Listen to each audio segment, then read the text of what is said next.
By road Serena चौक बंद होता है, रेड जोन है, टेक्निकली वहाँ पे प्रोटेस्ट अलाउड नहीं है। FIR भी होगी, वो अरेस्ट भी होगा, उसके खिलाफ 4 शेड्यूल 3 MPO वो भी निकलेंगे। भी एक फीमेल सुसाइड बॉम्बर का भी ट्रेंड चला है। सोशल मीडिया के ऊपर आप one side of the story बड़ी अच्छी दिखा सकते हैं।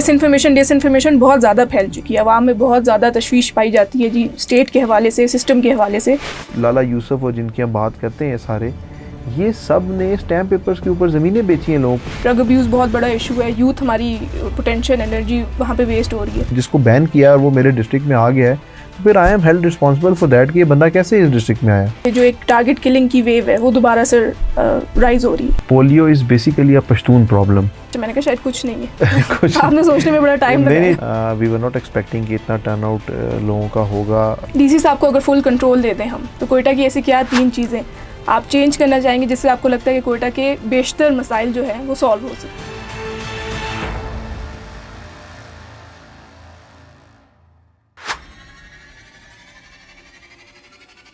Sir thank you so much, time निकाला आपने हमारे पॉडकास्ट में आने के लिए। Thank you so much for inviting me here. Sir थोड़ा सा आपके बैकग्राउंड से शुरू करते हैं, और फिर नेवी से आपने सिविल सर्विसेज में स्विच किया, तो उस जर्नी के बारे में थोड़ा सा बताएं। हाँ जी, 2014 में आई ज्वाइन सिविल सर्विस और 2005 में मैंने नेवी ज्वाइन की। Served there for almost 9 years। उसमें से जो ऑपरेशनल टाइम था दैट वाज 4 years, बाकी I have done engineering from NUST, तो वो टाइम था और एकेडमी का टाइम था। Then shifted to civil service in 2014 और फिर वो जर्नी स्टार्ट हुई एकेडमी की। फिर वहाँ से I was posted in Islamabad as an AC, remained there, then Deputy Commissioner CDA for some time, and then I was posted to government of Gilgit-Baltistan. वहाँ पे फिर I was DC Dyamar, DC Hunza, personal staff officer to CM, and then I was posted to government of Balochistan। Mountainous areas में हाँ, mountainous areas में, एक hard area से दूसरे hard area में। तो कैसा एक्सपीरियंस था आपका आर्मी सेटअप का, और फिर सिविल सर्विसेज में क्या डिफरेंसेस आपने फील किए? देखिए, दोनों जो सेटअप्स हैं वो अपनी जगह पे they have their own respect and their own duties. वहाँ पर आप जब आप आर्मी सेटअप में होते हैं या आर्म फोर्सेस सेटअप में होते हैं तो आप मोस्टली पब्लिक के साथ उतना इंटरेक्ट नहीं करते जितना आप सिविल सर्विस में करते हैं। वहाँ पर अपनी ड्यूटीज़ जो आपको हायर अप्स डायरेक्शंस देते हैं वो आप इम्प्लीमेंट करो। बट यहाँ पे आपके पास जो कैनवस है ना वो बड़ा एक्सटेंसिव किस्म का और बड़ा वास्ट है कि आपके पास बहुत सारे लोग आते हैं जिनकी आप हेल्प आउट कर सकते हैं। बहुत सारे लोग आते हैं जिनको आप पर्सनली अपने लेवल पे हेल्प आउट कर सकते हैं in being in civil service, और everybody is expecting from you कि यार ये कुछ हमारे लिए कुछ हेल्प आउट होगी, कुछ करेंगे। तो ये एक डिफरेंट सेटअप है, वो एक डिफरेंट सेटअप है, और दोनों की अपनी इम्पोर्टेंस है। एंड आई मस्ट से कि मेरा जो ट्रांजिशन था वो from one setup to another बड़ा अच्छा था। वहाँ पे भी मैंने अच्छा काम किया है एंड आई होप कि यहाँ पे भी मैं अच्छा काम इसी तरह करता रहूँ। तो जब आप कोयटा पोस्ट हुए, यहाँ क्या डिफ़िकल्टीज फेस करनी पड़ी, या बाकी जिन जगहों का आपने नाम लिया, आपने वहाँ पे सर्व किया, वहाँ पे सिस्टम कितना डिफरेंट था और कोयटा में सिस्टम कितना डिफरेंट था? देखिए, Quetta is capital of Balochistan, और आपका जो सारा हब है, पावर हब, वो कोयटा है। आपकी assembly, chief secretary, chief minister, governor, सब सारे आपका सेटअप यहाँ पे एस्टैब्लिश्ड है कोयटा में, सब लोग यहाँ पे हैं। तो it's a challenging job specially in Quetta, और लॉ एंड ऑर्डर सिचुएशंस हैं, ट्राइबल सेटअप है। जिसने भी आना है, जैसे आई वाज इन इस्लामाबाद तो वहाँ पे प्रेस क्लब था, तो पूरे पाकिस्तान से जिसने आना उस प्रेस क्लब पे आना है, और आपने उससे निगोशिएट करना है कि यार वो लॉ एंड ऑर्डर मसला ना करें। तो इस यहाँ पे भी इसी तरह है कि पूरे बलूचिस्तान में जिसका मसला है तो उसने कहना चले जी CM साहब के पास चलें, उन्होंने कहा कहाँ चलें जी, कोयटा आते हैं। तो everybody has to come to Quetta. फिर आप रोड ब्लॉक्स हैं, मसले मसाइल हैं, आपने मेक श्योर करना है रोड्स भी खुले हों, लोगों का प्रोटेस्ट भी जो वो करना चाहते हैं वो कंसर्न्ड बंदे तक पहुँच जाए, उसकी जो रिक्वेस्ट है वो कंसर्न बंदे तक पहुँच जाए, और किसी तरह आप उसका कोई सलूशन उसके इश्यूज़ का निकालें। तो ये चीज़ें जो है ना थोड़ी सी चैलेंजिंग हैं, और वही बाकी प्रोटोकॉल्स थोड़े से सिक्योरिटी रिलेटेड यहाँ पे ज़्यादा हैं, तो इस वजह से आपको एक्स्ट्रा एफर्ट्स करनी पड़ती हैं। और बाकी it's almost the same everywhere, जहाँ पे भी आप जाएंगे काम आपने उसी तरह करना है, बट थोड़ा सा चैलेंजिंग जॉब यहाँ पे है। बिल्कुल। आपके टेन्योर में एक बहुत अच्छी पॉजिटिव डेवलपमेंट हमने ये भी देखी कि पहली दफ़ा बलूचिस्तान में फ़ीमेल DCs अपॉइंट हुई। तो आपको क्या लगता है कि उससे कितना एक सिविल एडमिनिस्ट्रेशन में चेंज आया, या कितनी ज़रूरत थी उसकी, या क्या नेगेटिव भी हो सकता है, पॉजिटिव भी हो सकता है। चेंज आपने क्या एक्सपीरियंस किया? देखिए, it's a good change. I think 4 female ADCs अभी लगी हुई हैं इस जस्ट आफ्टर दी ये इलेक्शन जब चीफ मिनिस्टर साहब आए, and I must give him the credit कि उन्होंने ये इतना बोल्ड स्टेप लिया, बिकॉज आपको पता है एक चैलेंजिंग एटमॉस्फेयर है, स्पेशली जिन एरियाज़ की मैं बात कर रहा हूँ, शिरानी, हब, लोरालाई, सोबतपुर, ये वो एरियाज़ हैं जो वैसे ही काफ़ी मुश्किल हैं। तो if a female is doing a job और वो एक एफ़र्ट से उसको चला रही हैं और अल्हम्दुलिल्लाह बड़ा अच्छा चला रही हैं, तो इट मीन्स के जो बलूचिस्तान में जो लोग हैं और जितने भी हमारे ऑफिसर्स हैं उनमें बड़ा टैलेंट है और they know how to do their job, और इसी तरह वो करते रहेंगे तो it is better for the Balochistan. Sir, Quetta में हम बाहर निकले, आई रोड, सरीना चौक बंद होता है, रेड जोन है, टेक्निकली वहाँ पे प्रोटेस्ट अलाउड नहीं है, तो फिर क्यों इस तरह होता है कि जिसने भी प्रोटेस्ट करना है, जिसने भी अपनी आवाज़ पहुंचानी है, वो एक सर्टेन एरिया उसी को जाके ब्लॉक करता है? क्या हम कह सकते हैं कि डिस्ट्रिक्ट एडमिनिस्ट्रेशन का फेलियर है कि एक रेड जोन में आए दिन इस किस्म की मुश्किलात आवाम को फेस करनी पड़ती हैं? जब मैं यहाँ पे आया कोयटा में, तो इससे पहले कोई डेजिग्नेटेड प्लेस नहीं थी। हमने मेक श्योर कराया कि एक तो नोटिफिकेशन किया कि रेड जोन क्या है, उसकी लिमिट्स डिफ़ाइन होनी चाहिए, कि इसे मोस्टली लोग जो है वो अपना, वो आप देखें कि रेड जोन में प्रेस क्लब भी है। अब आप कोई बंदा प्रेस क्लब पे अगर आता है एहतजाज करने के लिए तो वो भी रेड जोन में काउंट होता है। तो सरीना वाला जो एरिया है, आप क्योंकि आपने देखा जब असेंबली के सेशंस शुरू हो गए तो एवरीबडी वांट्स कि मैं असेंबली के सामने बैठूं ताकि मेरे से कोई बात करने के लिए प्रोमिनेंट हो जाए, और वी वांट कि यार रास्ता बंद ना हो, लोगों को परेशानी ना हो, कोई बैठना चाहता है असेंबली के सामने, देयर इज़ नो इशू, उसका राइट है। अभी वांट के जो उनके मुंतखब नुमाइंदे अंदर बैठे हैं वो उनको सुने आके और उनसे बात करें और उनका जो लीगल इश्यूज़ है उनको सॉल्व करें। लेकिन इस स्पेसिफिक केस में जैसे आपने कहा कि कुछ लोग उसका गलत फ़ायदा उठाते हैं। अब आपने अपना एहतजाज रिकॉर्ड करना, आप आएँ एंड बाय मगरिब टाइम यू शुड लीव, ठीक है। आपने अपना एहतजाज रिकॉर्ड किया, मीडिया कवरेज आपको मिली, आपसे नुमाइंदे मिले, आपसे एडमिनिस्ट्रेशन मिली, आपसे पुलिस मिली, सारी बात आपका कंसर्न जगह तक पहुंचा दी। कुछ लोग होते हैं जो उसका मिसयूज़ करके कि जी अब धरने के लिए बैठ जाएंगे यहाँ पे, कि गवर्नमेंट को ब्लैकमेल करेंगे, तो ये चीज़ हम अलाउ नहीं करेंगे। इसके ऊपर हमारा बड़ा स्ट्रिक्ट एक्शन है, और अगर कोई बंदा इस तरह के इस मोटिव के साथ आ रहा है तो उस पर FIR भी होगी, वो अरेस्ट भी होगा, उसके खिलाफ 4 शेड्यूल 3 MPO वो भी निकलेंगे और सारी किस्म की कार्रवाई। तो कोई ऑल्टरनेट जगह नहीं है जो अलॉट हो सके इनको? अच्छा, वो हमने फिर इनके लिए ऑल्टरनेट जगह अलॉट की।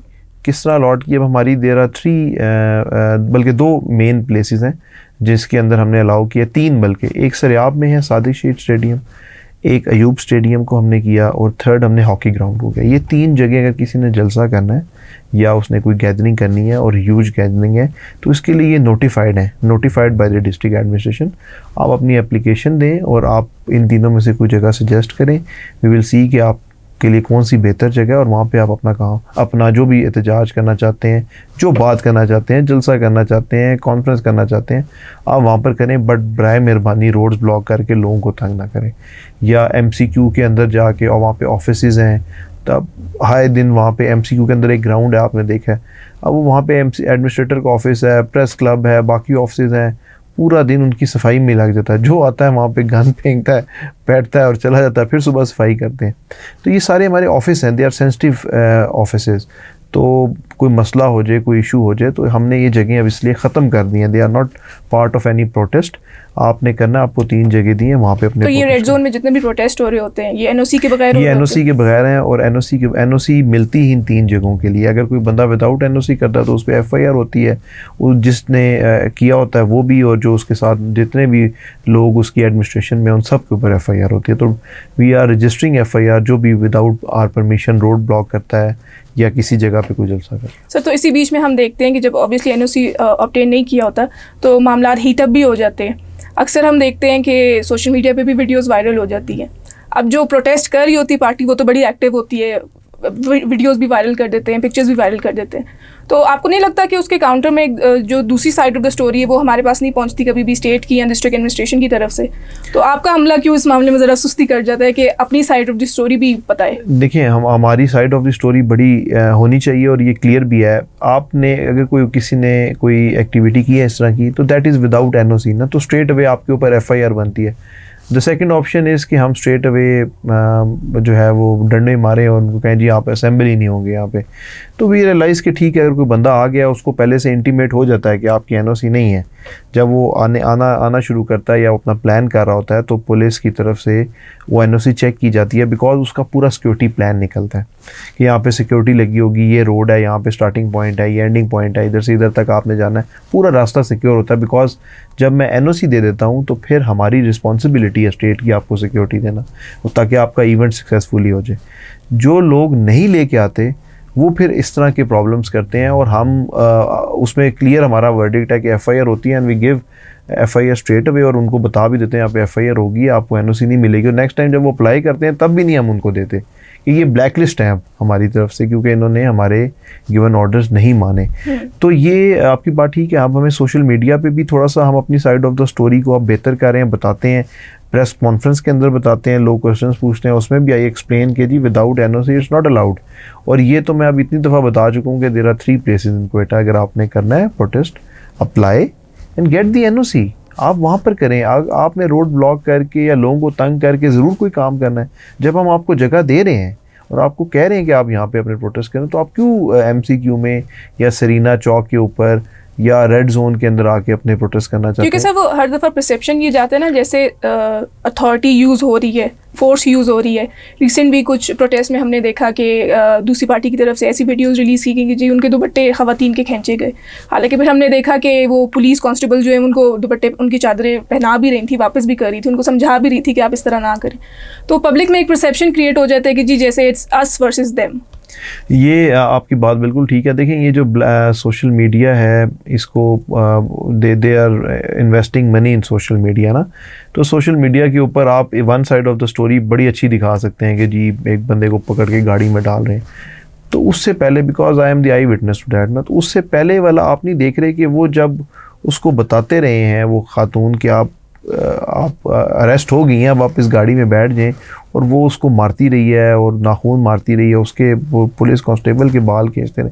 तो ये चीज़ें भी ये तो मीडिया में वो बंदा नहीं दिखाएगा ना जो जिसके साथ ये हो रहा है। स्टोरी तो आई नहीं, तो ये साइड ऑफ द स्टोरी कोई नहीं बता रहा। तो हम स्टेट जो है वो state is like a mother ना, तो हम अपनी साइड ऑफ द स्टोरी तो उन्होंने दिखा दी, तो उनको चाहिए कि ये पूरी वीडियो दिखाएं ना जिसमें वो पूरा हो रहा है, ताकि उनको पता चले कि जब ये चादर उतरी तो उससे पहले क्या हुआ, और उसके बाद जब चादर हैंड ओवर की गई, दोबारा बिठाया गया, तो तब क्या हुआ। तो जब आप वो पूरी स्टोरी देखते हैं तो फिर आपको पता चलता है कि एक्चुअल सिचुएशन क्या थी या एक्चुअल बात क्या हुई। तो सर कुछ अकाउंटेबिलिटी सोशल मीडिया की भी होनी चाहिए, आपको लगता है क्वेटा में कोई ऐसे स्टेप्स लिए हैं आपने कि मिस इन्फॉर्मेशन, डिसइन्फॉर्मेशन बहुत ज़्यादा फैल चुकी है, आवाम में बहुत ज़्यादा तशवीश पाई जाती है जी, स्टेट के हवाले से, सिस्टम के हवाले से, एडमिनिस्ट्रेशन के हवाले से, तो कुछ स्टेप्स आप ले रहे हैं? देखिए, हमारे अपने जो सोशल पेजेस हैं उन पर तो हम इमीडिएटली देते हैं।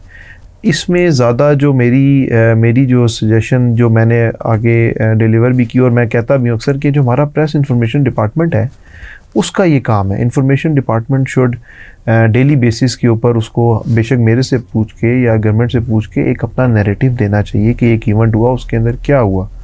हम अपना पॉइंट ऑफ व्यू मैं अपने पेज पे तो लगाऊंगा एज अ डीसी, या कमिश्नर साहब अपने पेज पे लगाएंगे एज अ कमिश्नर कि जी ये चीज़ें हैं, लेकिन एक प्रॉपर जिसे कहते हैं ना प्रेस रिलीज़ आनी चाहिए गवर्नमेंट की तरफ से, जिसमें बताया जाए कि ये इंसिडेंट इस तरह हुआ और ये जो बात की जा रही है वो टोटल गलत है और ये एक्चुअल फैक्ट्स हैं।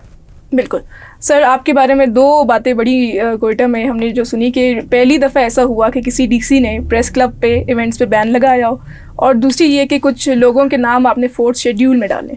तो इन दोनों किस्सों पे ज़रा आप लाइट डालें। अच्छा, ये बिल्कुल मुझे बड़ा उन्होंने कहा जी आप पहले डीसी हैं जिन्होंने प्रेस क्लब को ताला लगा दिया और प्रेस क्लब को ख़त्म कर दिया। देखें, इस तरह की बात नहीं है बिल्कुल। इसके अगर हम इसकी डिटेल्स में जाएं तो प्रेस क्लब एक ऐसी ऑर्गेनाइजेशन है जहाँ पे लोग आते हैं अपना प्रोटेस्ट रिकॉर्ड कराते हैं। प्रेस क्लब कॉन्फ्रेंसेस के लिए, सेमिनार्स के लिए अपनी जगह नहीं देता। आप एक बंदा है, फॉर एग्ज़ाम्पल आप कोई अपना सेमिनार करना चाहते हैं ऑन एनी टॉपिक और किसी भी चीज़ के ऊपर, आप एक गेस्ट स्पीकर्स की लिस्ट बुलाते हैं, लिस्ट ऑफ गेस्ट स्पीकर्स है, 20 गेस्ट स्पीकर्स आपने बुलाए। अब I don't know, for example उनमें से 3 गेस्ट स्पीकर्स ऐसे हैं जिनको इंतज़ामिया ने बैन किया हुआ डिस्ट्रिक्ट क्वेटा में। तो अब जब इस तरह का इवेंट होगा तो somebody should tell the DC कि जी हम ये इवेंट करना चाहते हैं, ये हमारा राइट अप है, ये हमारे लिस्ट ऑफ गेस्ट स्पीकर है, तो मैं उसमें बताऊँ कि भाई ये लोग बैंड हैं, they can not enter into the district of Quetta, या ये लोग बैंड हैं, ये इस इवेंट में नहीं आ सकते। हम आपको एनओसी दें कि जी ये 3 लोग या 4 लोग इसमें से डिलीट कर दें और बाकी लोग कर लें। तो this is a normal practice. ये इस्लामाबाद में भी इसी तरह है, ये बाकी जगहों पे भी ऐसे ही हो रही है। एडमिनिस्ट्रेशन से आप एनओसी लेते हैं, जहाँ पे भी क्वेटा में आपको पता है 144 इम्पोज हुई है होम डिपार्टमेंट, जहाँ पे भी सेक्शन 144 लगा हो वहाँ पे 4 से ज़्यादा लोगों की गैदरिंग नहीं हो सकती। और जब आपने 4 से ज़्यादा लोगों की गैदरिंग करनी है, इवन इन सरीना आपने करनी है, even in a closed place, तो आपने एडमिनिस्ट्रेशन को इन्फॉर्म करके एनओसी लेना है। तो ये कोई नई चीज़ हमने नहीं की। अगर आप कोई बंदा नॉर्मल किसी भी टाइम पे कोई प्रेस कॉन्फ्रेंस करना चाहता है या कोई बात करना चाहता है वो करे, उसके ऊपर कोई बैन नहीं है। बैन इज़ ओनली कि आपने अगर कोई सेमिनार करना है या जिसके लिए प्रेस क्लब रेंट पे जगह दे रहा है और वो एक बड़ी एक्टिविटी है 2.5-3 घंटे की, उसमें कौन स्पीकर आएगा, कौन आएगा, ये गवर्नमेंट का राइट है पूछना। तो गवर्नमेंट जब तक पूछेगी नहीं तो उसको जिसको बैन किया और वो मेरे डिस्ट्रिक्ट में आ गया है, तो फिर I am held responsible for that कि ये बंदा कैसे इस डिस्ट्रिक्ट में आया। तो इसलिए ये काम किया गया और ये अच्छी चीज़ है जिसके ऊपर आई थिंक ये किसी को भी, प्रेस क्लब को भी या किसी भी बंदे को कोई इतराज़ नहीं होना चाहिए। आप नॉर्मल कॉन्फ्रेंसेस करना चाहते हैं बिल्कुल करें, आपको किसी ने नहीं रोका। There is no NOC required. कोई भी बंदा for example immediate with in next 15 minutes आके कोई प्रेस कॉन्फ्रेंस करना चाहता है, गवर्नमेंट पे तनकीद करना चाहता है, बिल्कुल करें, आपको किसी ने एनओसी के लिए नहीं कहा। लेकिन जो बड़े इवेंट्स हैं जिन पे हमारा राइट बनता है एनओसीज़ का, जिसमें आपको पूछना है गवर्नमेंट से, उस पर बिल्कुल भी लास्ट है। बिल्कुल sir. 4th schedule, 4th schedule का देखें, अभी 4th शेड्यूल में I as a DC ask from different agencies, सबसे हम रिपोर्ट्स लेते हैं। उसमें मेन जो हमारी एजेंसी है दैट इज़ सीटीडी। तो सीटीडी वो एक्टिविटीज़ दे के एफआईआर्स और जो भी आपके रिक्वायर्ड डॉक्यूमेंट्स आपने 4th शेड्यूल में किसी को डालना है तो वो पूरे होते हैं। उस बेसिस पे दे रिकमेंड द केसेस और हम वो फिर एक पूरा फॉरम है डीआईसीसी का जो बैठता है, उसके ऊपर डिस्कशन होती है कि इस बंदे ने क्या क्या किस पॉइंट पे किया जिसकी वजह से इसका नाम 4th शेड्यूल में होना चाहिए। फिर वो एक फॉरम से अप्रूव होता है, फिर वो कमिश्नर के फॉरम से अप्रूव होता है, फिर वो होम डिपार्टमेंट के फॉरम से अप्रूव होता है, तब उसका नाम 4th शेड्यूल में डलता है। तो ये तमाम टीयर्स हैं जहाँ से वो फ़िल्टर होके इंफॉर्मेशन, अगर मैंने जिन लोगों का इशू किया, हम सब लोगों ने एग्री किया कि इन लोगों का नाम 4th शेड्यूल में होना चाहिए बिकॉज ऑफ दिस रीज़न। उसके बाद होम डिपार्टमेंट में गया, मे बी होम डिपार्टमेंट ने कुछ लोगों को डिलीट कर दिया कि जी इनका नहीं हो, बेस्ड ऑन दीज फैक्ट्स, या आपके पास इंफॉर्मेशन कंप्लीट नहीं है या आप प्रूव नहीं कर पा रहे कि ये बंदा 4th शेड्यूल में, उन्होंने उसका नाम निकाल दिया। तो ये इस तरह है कि कोई इस तरह नहीं है कि जैसे कोई बादशाही ऑर्डर है और आज ही सारे लोग वो 4th शेड्यूल में डाल देंगे। इसका पूरा पैटर्न है, एक स्टडी है, डॉक्यूमेंट्स हैं, उसके बाद एफआईआर्स हैं, फिर आपका रिलेटिव डाटा है जो तमाम एजेंसी से आपकी रिपोर्ट आती है, उसके बाद ही एक्शन लिया जाता है। सर इसी से रिलेटेड हमने क्वेटा में स्पेसिफिकली भी और पूरे बलूचिस्तान में विटनेस किया कि जो एक टारगेट किलिंग की वेव है वो दोबारा से राइज हो रही है, और उसमें भी फिर जो एक तो दूसरे प्रोविंसेस से आ रहे हैं, फिर सेटलर्स का जो एक यहाँ पे इशू चलता रहा है, उसके हवाले से सर लॉ एंड ऑर्डर की सिचुएशन के हवाले से आप लोग क्या कर रहे हैं? क्योंकि वो कंसर्न अब पाया जा रहा है, इसलिए भी ज़्यादा क्योंकि यूथ इन्वॉल्व हो गई है। हम देख रहे हैं कि जितने भी अभी एक फ़ीमेल सुसाइड बॉम्बर का भी ट्रेंड चला है और जो बाकी भी सुसाइड बॉम्बर्स हैं यूनिवर्सिटी स्टूडेंट्स हैं, यूथ है। तो इसके हवाले से यूथ इंगेजमेंट पे, लॉ एंड ऑर्डर सिचुएशन पे आप लोग क्या ऐसे स्टेप्स ले रहे हैं कि इसको कंट्रोल किया जाए? देखिए, यूथ इंगेजमेंट्स पे 3-4 चीज़ें हम कर रहे हैं। अभी हमने ब्यूटम्स के साथ प्लान किए हैं कुछ इवेंट्स, हम उसके अंदर कुछ सेशंस रख रहे हैं स्पेशली यूनिवर्सिटी स्टूडेंट्स के साथ और कॉलेजेस के स्टूडेंट्स के साथ, जो मैं एक्सपेक्ट करता हूँ कि ये एज ब्रैकेट है जहाँ पे आपको इंटरेक्ट करना ज़रूरी है।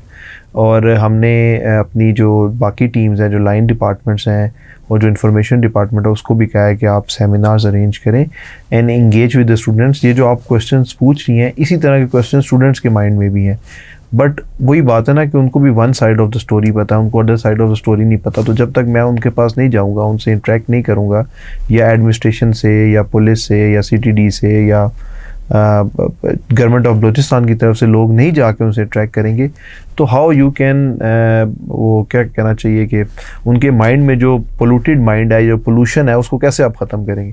तो आपने उनसे इंटरेक्ट करना, उनको बताना है कि ये जो चीज़ें हैं वो इस तरह नहीं है, इनकी ये फैक्ट्स हैं, ये फिगर्स हैं और इस बेस के ऊपर ये बात है। तो जब तक आप उनसे इंटरेक्ट नहीं करेंगे तो ये चीज़ बेहतर नहीं हो सकती। नहीं होगी, बिल्कुल सर। इसी से रिलेटेड हम देखते हैं कि आपका क्योंकि उठना बैठना है, आपके पास इनसाइड इन्फॉर्मेशन होती है, सिचुएशन क्यों इतनी वर्स होती जा रही है। हमने देखा कि डीसी जाकिर बलोच साहब को भी शहीद किया गया, रिसेंटली हमारी फीमेल डीसी जो हैं सनम हाजिबीन, उन पर भी अटैक हुआ। तो क्यों आपको लगता है कि ये सिचुएशन दोबारा बलूचिस्तान में अपराइज कर रही है? देखिए, सिक्योरिटी सिचुएशंस पहले कुछ टाइम पे ऐसे थी, फिर बीच में ठीक हुई। इसमें जो मेन रोल है वो हमारी एडमिनिस्ट्रेशन, पुलिस और जो हमारी एजेंसीज़ हैं उनका है। हमें एक प्रोएक्टिव अप्रोच के साथ, जो मेरी थिंकिंग है और जो आई होप मैक्सिमम लोगों की थिंकिंग होगी, कि हमें अपनी एक प्रोएक्टिव अप्रोच रखनी है। प्रोएक्टिव अप्रोच मीन्स कि आप को फोर्स ही करना है कि ये इंसिडेंट हो सकता है, किसी भी टाइम पे हो सकता है। आप अपनी प्रिपरेशंस करके आपको रेडी पोजीशन में होना चाहिए कि अगर इस तरह की कोई चीज़ होती है। और अब वो हालात इस टाइम पे ऐसे हैं कि आपकी इस पॉजिटिव अप्रोच की वजह से ही हालात कंट्रोल में आएंगे। अब जैसे आपने देखा कि बड़ी ओपनली टेररिस्ट जो हैं वो फिर रहे हैं और उनको इंगेज करने की ज़रूरत है, बड़ी सख्ती से इंगेज करने की ज़रूरत है। और जब आप उनको इंगेज करेंगे तो उसके बाद ये चीज़ें इम्प्रूव करेंगी। और इंगेजमेंट्स में ज़ाहिर सी बात है कोलेटरल डैमेज होता है, दोनों तरफ से होता है। बट दिस पॉजिटिव अप्रोच या जो ऑफेंसिव अप्रोच है उसके साथ आपको अच्छे रिज़ल्ट्स मिलेंगे। मेरे ख़्याल में कुछ टाइम ऐसा बीच में गुज़र गया कि हम थोड़ा सा उस ऑफेंसिव अप्रोच से दोबारा से डिफेंसिव अप्रोच की तरफ चले गए, जिसकी वजह से चीज़ें थोड़ी सी दोबारा से आउट ऑफ कंट्रोल होना शुरू होगी। बट इंशाल्लाह आई बिलीव जो हमारी एजेंसीज़ हैं, जो हमारी सिक्योरिटी फोर्सेस हैं, उनके अंदर ये कैपेबिलिटी है कि वो दोबारा से इन हालात को कंट्रोल करेंगे। और इंशाल्लाह ऑफेंसिव अप्रोच के साथ जो लोग भी इस हमारे मुल्क के लिए या इस पूरे बलूचिस्तान के लिए प्रॉब्लमेटिक है या प्रॉब्लम्स क्रिएट करते हैं, उनको हम पूरी तरह कंट्रोल करेंगे। बिल्कुल सर, सेटलर्स की हमने बात की तो एक बड़ा प्रिवेलिंग इशू ये भी था कि पीआरसी और डोमिसाइल, जिसमें फिर फेक बोगस डोमिसाइल के इश्यूज भी आ जाते हैं, उस पर बलूचिस्तान हाई कोर्ट की रूलिंग थी। सर वो अभी तक इम्प्लीमेंट क्यों नहीं हो पा रहा? उस पर क्या अपडेट्स हैं, क्या डेवलपमेंट्स हैं? बोगस डोमिसाइल्स का यही था कि एक रेजोल्यूशन पास हुई असेंबली में कि जी तमाम आप डोमिसाइल्स लोगों के चेक करें। तो मेरे पास डेली बेसिस पे कोई 150 to 100 एप्लीकेशंस तो नहीं, लेटर्स आते हैं फ्रॉम डिफरेंट डिपार्टमेंट्स कि जी इनको वेरीफाई कर दें। एंड अपने रिकॉर्ड से वेरीफाई करते हैं तो और उनको वी मेक रिप्लाई कि जी ये बंदे का जो डोमिसाइल है या लोकल है वो ओरिजिनल है। और अपने लेवल पे भी हम इसकी स्क्रूटनी करते हैं। तो डोमिसाइल्स के शुरू में जब मैं ज्वाइन किया तो काफ़ी इश्यूज़ थे, बैकलॉग काफ़ी ज़्यादा था, बहुत सारे लोकल्स नहीं बने हुए थे, लोगों ने अप्लाई किया हुआ था, किसी का टाइम शॉर्ट था, उसका एग्ज़ाम था, इमीडिएट आपको चाहिए था, तो उस तरह के इश्यूज़ थे। तो वो बैकलॉग हमने एक तो काफ़ी बड़ा क्लियर किया, 2-3-4 दिन मुझे भी बैठना पड़ा साइन करने के लिए डीसीआर के साथ। वैसे ये डीसीआर के पास ये पावर्स डेलीगेटेड है मेरी तरफ से, बट अल्हम्दुलिल्लाह उसके बाद फिर ये स्टेबल हो गया और अभी अल्हम्दुलिल्लाह कोई ऐसा इशू नहीं है, कोई कंप्लेंट्स रिलेटेड टू डोमिसाइल या लोकल मेरे पास नहीं आ रही। सिर्फ बैकलॉग्स रिलेटेड थी कि जी हमें जल्दी मिल जाए, जो टाइम पीरियड है उसमें मिल जाए, वो अब हो गया। और अगर किसी की फर्दर फिर भी कोई कंप्लेन हो तो they can come to our office, we will verify. और जो भी हैं गलत डोमिसाइल वो सारे मोस्टली हमने कैंसिल कर दिए हैं। और मेडिकल एडमिशन्स में डोमिसाइल्स का लोकल्स का इशू था, वो हमने काफ़ी सारे कैंसिल किए, पूरी स्क्रूटनी की। तो ये हमने प्लान पूरा रखा हुआ है और जिस डिपार्टमेंट से भी हमें आता है वी थॉरली चेक इट। और उसके बाद अभी हम जा रहे हैं इसको ऑनलाइन करने के लिए। डोमिसाइल्स और लोकल्स जो हैं आपके सिंध में भी हमने देखा जी वो ऑनलाइन बना करेंगे। अगर आपने वेरीफाई करना है तो आप वेबसाइट पे पुराना रिकॉर्ड अपलोडेड होगा। नादरा के साथ हमारा एक MOU साइन होना है, इसके ऊपर चीज़ें सारी फाइनलाइज हो गई हैं, तो उसके बाद ये कंप्यूटराइज हो जाएगा। अगर आप वेरीफाई करना चाहते हैं हमारी वेबसाइट से वेरीफाई कर लेंगे ओरिजिनल है या नहीं। बिल्कुल सर, अब हम थोड़े हार्ट हिटिंग क्वेश्चन से थोड़े जनरल इश्यूज़ की तरफ आते हैं। पोलियो हमारा एक नेशनल इशू है, बलूचिस्तान के आई बिलीव 20 केसेस अब तक हो चुके हैं। तो हमने जब कुछ पोलियो रिप्रेजेंटेटिव से बात की, वो कहते थे कि जी पहले बच्चियों को तो पोलियो के कतरे पिला देते थे, कुछ लड़कों के केसेस आते थे, बच्चों के आते थे। रिसेंटली हमने देखा कि पशीन में और पश्तून बेल्ट में जो है वो बच्चियों के केसेस, लड़कियों के भी केसेस अब आने लग गए। तो आपको क्या लगता है कि अवेयरनेस की कमी है, एफर्ट्स की कमी है, और एक पब्लिक परसेप्शन ये भी पाया जाता है कि जी ये गवर्नमेंट खुद ही ख़त्म नहीं करना चाहती क्योंकि फंडिंग आ रही है, ज़ाहिर है, तो फंडिंग बंद हो जाएगी तो फिर सिस्टम ज़ाहिर है मुतासिर होगा, तो ये खुद ही नहीं करते ख़त्म। तो इन मिसकॉन्सेप्शन अगर हैं तो आप कैसे एड्रेस करेंगे? देखिए, पोलियो इज़ एन इशू और पाकिस्तान और अफगानिस्तान 2 कंट्रीज़ आर लेफ्ट जिसमें ये इशू है। और polio is basically a Pashtun problem. जहाँ से ज़्यादा आपको रेजिस्टेंस है या आपको ज़्यादा इश्यूज आए हैं वो पश्तून बेल्ट्स हैं। और उसकी भी आपको पता वजह उसकी क्या है। लेकिन ये है कि हमारी कोशिश ये होती है कि पोलियो के ऊपर हमने बहुत काम किया है, स्पेशली इन क्वेटा। अभी लास्ट जितनी भी कैंपेन्स गुजरी हैं, मैंने ये भी करना शुरू किया है कि मुझे जो प्रॉब्लम्स आ रहे थे वो है मोस्टली फेक फिंगर मार्किंग के ना। जैसे मैंने एक टीम हायर की है और उस टीम को हमने कहा कि यार आपने सेम डे ये टारगेट कवर करना है, और उस टारगेट को कवर करने के लिए और अपनी स्लैकनेस की वजह से वो फेक फिंगर मार्किंग करके गलत रिपोर्टिंग कर दें, जिसकी वजह से ये केसेस वगैरह बढ़े या इनके अंदर कोई इफ़ेक्ट्स आए। और दूसरा जो हमारा प्रॉब्लम है ना पोलियो का क्वेटा में, वो है हमारी माइग्रेशन। हमारे पास सबसे ज़्यादा माइग्रेटेड पॉपुलेशन है क्वेटा के अंदर। लोग अफ़गानिस्तान से भी आ रहे हैं, ठीक है। तो जो सैंपल्स हमें मिल रहे हैं ना, जो सैंपल्स हमने कलेक्ट किए हैं और उनके रिज़ल्ट्स आ रहे हैं, वो सारे वो हैं जो अफ़गानिस्तान के हैं। इट मीन्स कि जो पॉपुलेशन आपकी ट्रैवल कर रही है माइग्रेट करके इधर, वो पोलियो लेके आ रही है। तो और उससे आपने फ़ाइट करना है। और उसमें माइग्रेशन इस तरह किया है कि बहुत सारे बच्चे हैं जो एक कैंपेन में इधर है, नेक्स्ट कैंपेन में इधर है ही नहीं, फिर अगली कैंपेन में दोबारा इधर है।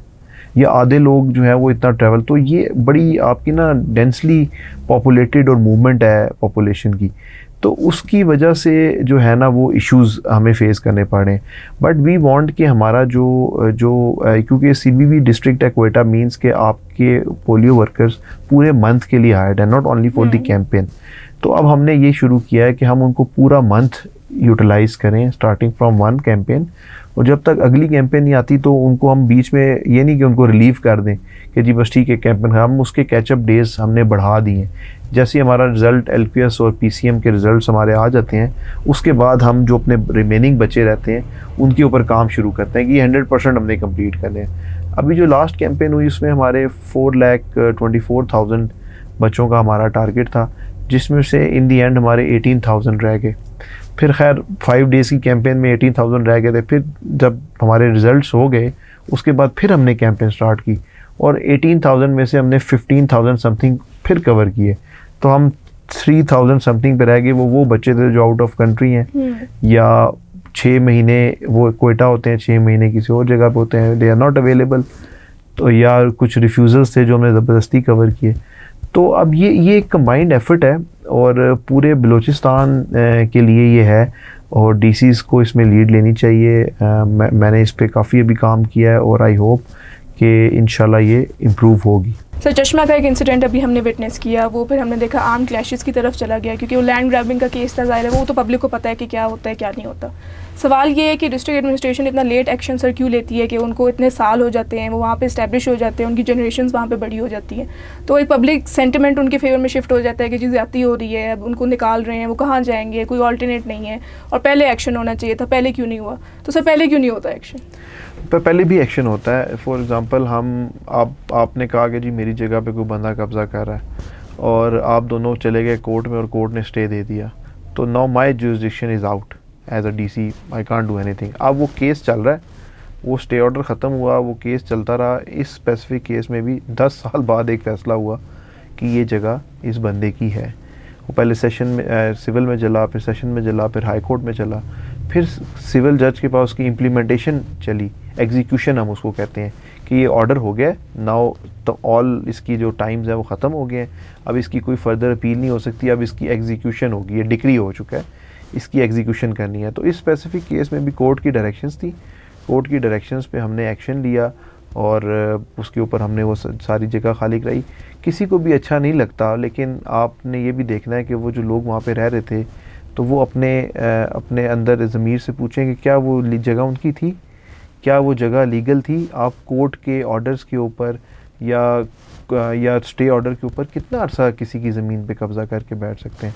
तो वो यू हैव टू रियलाइज़ कि आपने किसी पॉइंट ऑफ टाइम में जगह खाली करनी ही है। जब कोर्ट का ऑर्डर आएगा तो अच्छा ये है कि आप इज़्ज़त के साथ पहले खाली कर दें।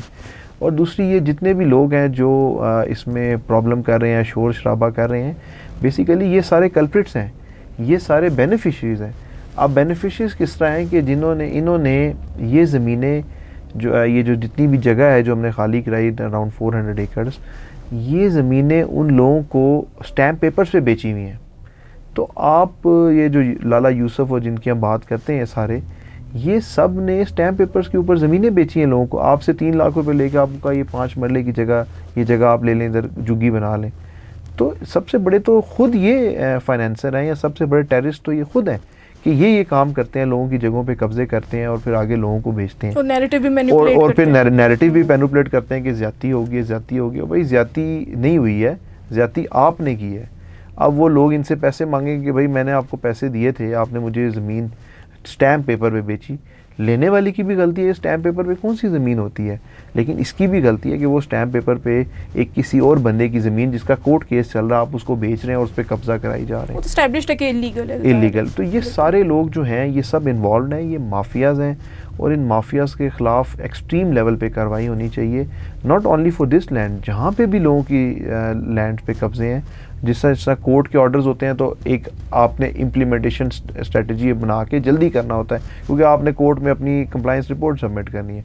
एक एंड पे मुझे खुद भी एक्शन लेना चाहिए कि यार मतलब किसी की जगह पे कब्ज़ा है और आप डिसीजन हो चुका है, कोर्ट का डिसीजन आ गया, अगर वो एग्जीक्यूशन में नहीं गया तो फिर भी मेरी रिस्पॉन्सिबिलिटी है कि मैं उसको खाली कराऊँ। तो ये स्टेट लैंड का तो टोटल रिस्पॉन्सिबिलिटी मेरे ऊपर है ना, उसका कस्टोडियन ही मैं हूँ। इसके अलावा भी प्राइवेट अगर लोगों की है तो वो किसके पास जाएंगे? वो एडमिनिस्ट्रेशन और पुलिस के पास ही आएंगे कि जी मेरी जगह पे कब्जा हो रहा है, इसको खाली कराएं। एंड एज एन एडमिनिस्ट्रेशन हमारा फ़र्ज़ है कि हम ये करें, और ये होगा तो फिर कुछ लोग पकड़े जाएंगे, कुछ लोगों को बंद करेंगे, तो ये सिलसिला रुकेगा ना, नहीं तो ये कभी भी नहीं रुकेगा। नहीं, एक्शन तो डेफिनेटली लेना ही चाहिए, तभी जाके कहीं रिजॉल्व होते हैं इश्यूज फ्यूचर में भी, ज़ाहिर है बिल्कुल इस सेंटिमेंट को ग्रो करने से। सर, यूथ की क्योंकि हम ज़्यादा बात करते हैं, तो एक 2023 की यूएन की रिपोर्ट के हिसाब से 2,80,000 ड्रग एडिक्ट्स जो हैं वो बलूचिस्तान में।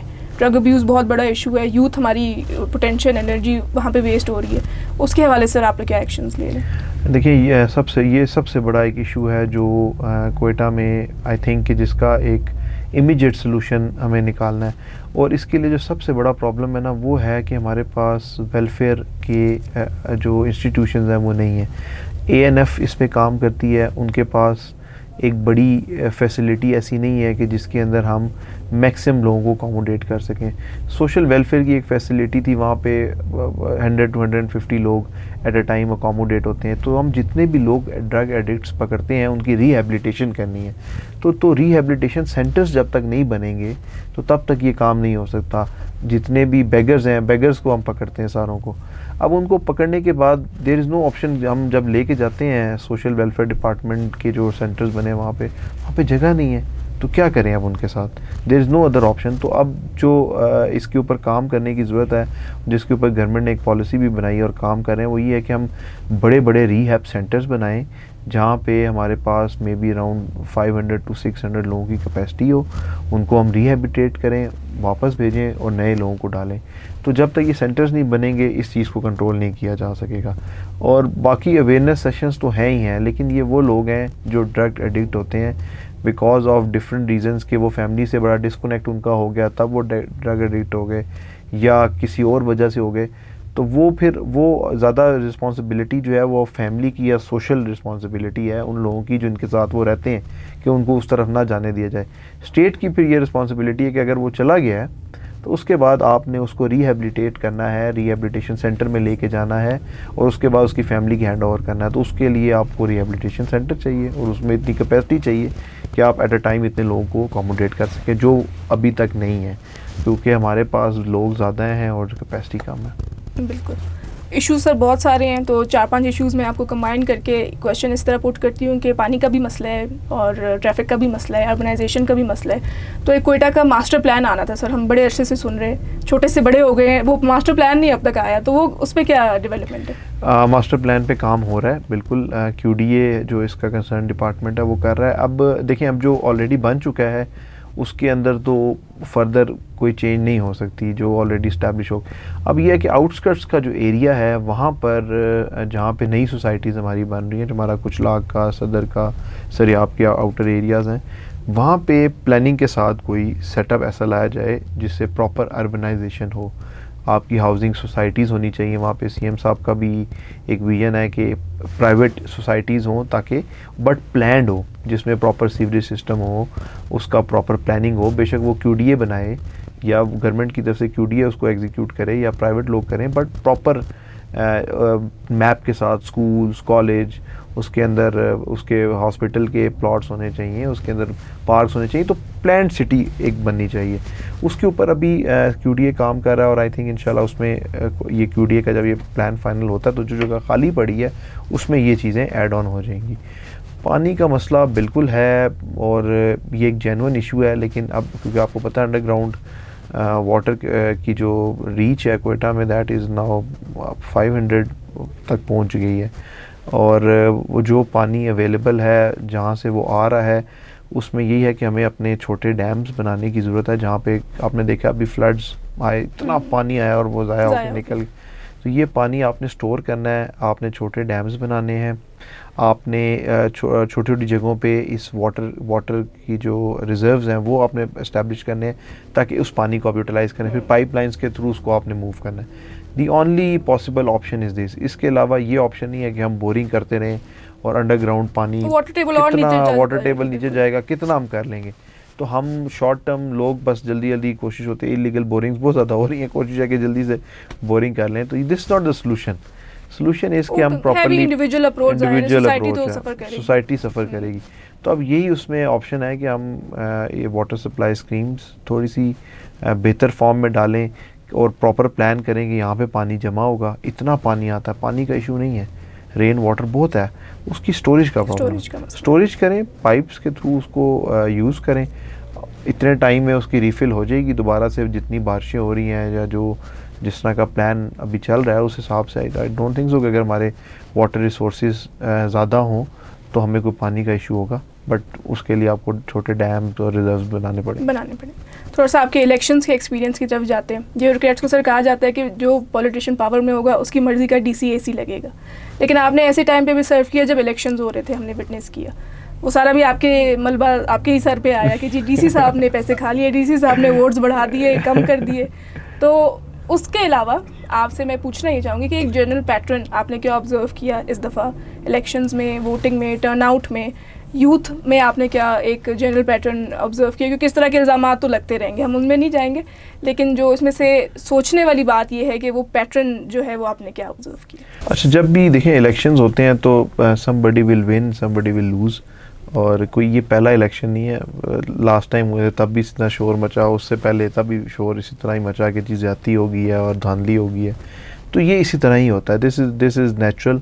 और इस स्पेसिफिक इलेक्शंस में भी लोगों ने ये इल्ज़ाम लगाए, बट जिसको वोट दिया आवाम ने, तो अगर वो जीता तो इसमें कोई बुरी बात नहीं है। और जैसे आपने पूछा कि आप पूछ रही कि चैलेंजिंग किस तरह ये रहा, चैलेंजिंग इस तरह रहा कि इस दफ़ा टर्नआउट काफ़ी ज़्यादा था। वी वर नॉट एक्सपेक्टिंग कि इतना टर्नआउट लोगों का होगा। चार्ज इन्वायरमेंट था, टर्नआउट ज़्यादा था। और फिर आपने देखा कि जैसे जैसे इलेक्शंस हुए और सिट इन्स शुरू हो गए, धरने शुरू हो गए कि जी ज़्यादती हो गई है। हमने कहा कि देयर इज़ नो इशू, अगर आप समझते हैं कि आपके साथ कोई ज़्यादती हुई है तो आपके पास अगला फॉरम अवेलेबल है, आप कोर्ट ट्राइब्यूनल्स में जाएं, वहाँ पे जाके अपना केस फाइट करें, और अगर वहाँ से कोई ऐसी डायरेक्शंस आएंगी तो वी विल इम्प्लीमेंट दैट। तो इसमें पर्सनल होने की बात नहीं है कि इलेक्शंस में कोई ज़्यादती हो गई है या डीसी साहब ने वोट खा लिए हैं, डीसी साहब ने पैसे ले लिए हैं। तो इस तरह की बात नहीं है। इलेक्शंस हर दफ़ा होते हैं, हर दफ़ा ये इल्ज़ामात लगते हैं। हम तो आदी हो चुके हैं इस चीज़ के, लेकिन यह है कि फ़र्स्ट टाइम हम एज एन पहले तो सेशन जज वगैरह कराते थे तो हम उनके अंडर बीच में हमने 2-3 इलेक्शंस कराए, वी वर दी AROs, लेकिन इस दफ़ा मैं DRO था। तो वो that was a unique experience. But AROs और ROs तो वही, ROs भी एडिशनल सेशन जज या नीचे से लोग लगते रहे हैं। तो इस दफ़ा हम लोग थे तो हमारे लिए एक डिफरेंट एक्सपीरियंस था, but it was the same experience as they have done it. तो जिस तरह जुडिशरी ने किया था उसी तरह हमने भी किया, और अल्हम्दुलिल्लाह आपने देखा कि इलेक्शंस में कोई लॉ एंड ऑर्डर सिचुएशन उस तरह की नहीं आई, कोई धमाके नहीं हुए, किसी किस्म की कोई बड़ी एक्टिविटी नहीं हुई, छोटी छोटी एक्टिविटीज़ हुई। और वो अगर आप लास्ट इलेक्शन से कंपेयर करें कोयटा के ये वाले इलेक्शन, तो आपको काफ़ी स्टेबिलिटी नज़र आएगी। और उस चीज़ को देखते हुए आई एम सेटिस्फाइड कि इलेक्शंस ठीक हुए हैं। और जिसको भी अगर लगता है कि कोई इशू है, लोग कोर्ट्स में गए हुए हैं, कोर्ट से अभी ऑर्डर्स भी आए हैं, तो जिनके ऑर्डर्स हैं उसके री इलेक्शन हो जाएंगे। और जहाँ पे भी उनको मसला होगा वहाँ पे we will respond as an इंतज़ामिया on the orders of the court इंशाल्लाह। बिल्कुल सर, कंक्लूजन की तरफ जाते हैं तो थोड़ा इजी माहौल करते हैं। आपकी इस पूरी 13 मंथ्स ऑफ सर्विस में आई बिलीव कोयटा का सबसे फेवरेट एस्पेक्ट आपका क्या है कि जब आप जाएंगे तो वो आपकी मोस्ट मेमोरेबल मेमोरी बन जाएगी? काफ़ी सारी चीज़ें हैं। अच्छा, मैंने कहा शायद कुछ नहीं है कुछ आपने सोचने में बड़ा टाइम नहीं, लगाया। चीज़ें तो काफ़ी सारी हैं। अभी ये जो ऑपरेशन हमने किया है चश्मा चौधरी वाला, आई थिंक इससे बड़ा ऑपरेशन कोयटा की हिस्ट्री में अभी तक नहीं हुआ। इस पे 2 दफ़ा पहले भी कोशिश की गई एफसी के साथ भी, बट नहीं हो सका ये ऑपरेशन सक्सेसफुल। तो हमने विदाउट एफसी इस ऑपरेशन को बड़ी सक्सेसफुली किया और कोई अराउंड 300-400 हाउसेस थे जो हमने गिराए। तो it's a big achievement orders of the court पे हुआ, बट आई थिंक कि पुलिस इंतज़ामिया ने इतना अच्छा एक एक्शन लिया और एक कोऑर्डिनेटेड एफर्ट के साथ। फिर आपकी ये जो रोड्स थी, जब मैं आया था तो सरियाब रोड, लिंक बदीनी रोड, ये सारी इनके काम रुका हुआ था। आपने देखा सरियाब रोड की वो मीडिया पे मैंने देखी एक पिक्चर है वो यू टर्न्स वाली, तो वो बड़ी हुई कि जी ये देखें ये बलूचिस्तान है, ये कोयटा है। तो उसका भी I will take the credit कि यार मतलब मेरे टाइम पे वो कंप्लीट हुआ और उसके ऊपर ये काम काफ़ी अरसे से रुका हुआ था। सरियाब रोड का, लिंक बदीनी रोड का वो काम हमने कंप्लीट किया। केयर टेकर सेटअप था और केयर टेकर सेटअप में ये होता है कि आपको थोड़ा सा पॉलिटिकली आपके ऊपर इतना प्रेशर नहीं होता, तो आप जल्दी जल्दी चीज़ों को कर लेते हैं। तो वही इश्यूज़ हैं, राइट ऑफ वे के इश्यूज़ थे। कोई किसी ने कहा कि जी यहाँ पे आप ज़मीन है, कोई इन्फ्लुएंशियल बंदा है, नहीं बनाने देंगे रोड यहाँ पे, इसका ये नहीं हुआ वो नहीं हुआ। तो उस सेटअप में हमने ज़बरदस्ती कर लिए अपने काम, जो ऑन मेरिट बनता था कर दिया। तो ये इस तरह ये होता है हर जगह पे, ऐसे ही होता है। और इस स्पेसिफिक केस में ये 2-3 चीज़ें हैं जो आई वुड रिमेंबर कि बड़ा अच्छा इस पे हमने काम किया। ये कंप्यूटराइज्ड हमने आर्म्स लाइसेंस कर दिए हैं, अब आपको कार्ड वाले आर्म लाइसेंस मिला करेंगे, पुराने लाइसेंस हमने ख़त्म कर दिए। तो ये भी एक बड़ा अच्छा, ज़ाहिर है वो केसेस भी बहुत ज़्यादा बहुत सारे हो गए थे। अब ये पायलट प्रोजेक्ट कोयटा से शुरू हुआ है, now it will extend to whole of Balochistan. अच्छा, ज़बरदस्त। तो ये कुछ 2-3 हैं, अब इसके अलावा और बहुत सारे हैं, बट आई रिमेंबर ये 2-3 है जो I will remember when I will leave from Quetta. DC साहब को अगर फुल कंट्रोल दे दें हम, तो कोयटा की ऐसी क्या 3 चीज़ें आप चेंज करना चाहेंगे जिससे आपको लगता है कि कोयटा के बेशतर मसाइल जो हैं वो सॉल्व हो सकते हैं? देखिए बहुत सारे छोटे छोटे इश्यूज़ हैं जो मुख्तलिफ डिपार्टमेंट्स के पास हैं। पहले ये होता था कि कुछ जगहों पे ये होना चाहिए कि कुछ फंड्स होने चाहिए डीसी के पास जहाँ पे आप इमीडिएट कोई एक्शन कर सकें। फॉर एग्जांपल अब रोड्स के अंदर खड्डे हैं, आपने फिल कराने हैं, कहीं पे जो है वो ढक्कन नहीं है उसका लगा हुआ, वो आपने चेंज कराना है, को स्ट्रीट लाइट्स आपने ठीक करानी है। तो ये फंक्शंस एमसीक्यू के, बट आई थिंक के कुछ चीज़ें होनी चाहिए जहाँ पे DC should immediately take some action और जो